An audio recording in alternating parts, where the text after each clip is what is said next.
So I thought I'd chime in on the events today because I didn't watch them, and it's not because I'm boycotting or anything else like that. I just generally don't watch stuff like that as far as politics go. I don't go too far into it.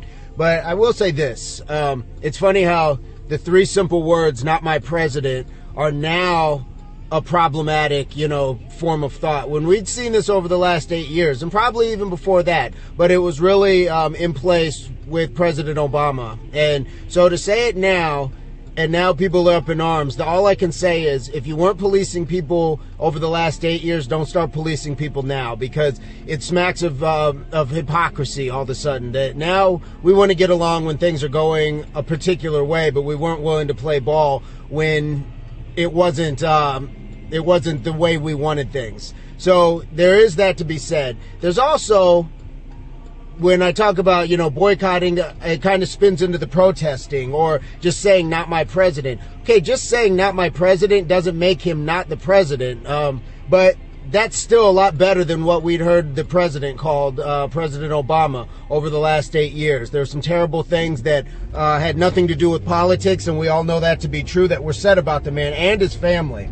And if you are going to take up a defensive posture against the protesters, then what are our rights for? The protesters are not the ones that are burning buildings. Those are rioters and criminals. Make that known. Make that note. Just like the people who spoke against President Obama, who were not burning things in his likeness and effigy, were not the problem. So you're allowed to speak your mind, but let's keep in a context. Like, what are we talking about? People can protest in different ways. Some people will walk the streets. Other people will speak out against the president in different forms of fashion. So there's a lot to be said. So we can't just boil it down to one particular style is the problem with the country, or speaking out and being un-American. No, that's not it. And if I'm going to talk about being un-American, why are we not taking better care of just each other? How about the people who litter in this great country? How about the people who go out and commit crimes and swindle people and all these other people? But the problem that we have is with people who just speak their mind where politics is concerned, not liking a candidate who's elected. That's wrong. That's kind of the problem here. So let's understand, if we're going to talk about getting along and now doing better for the country and the sake of everything, okay, cool. But that also means stop rubbing it in. Stop trying to gloat over something. Stop trying to be, overly righteous with, things that went your way.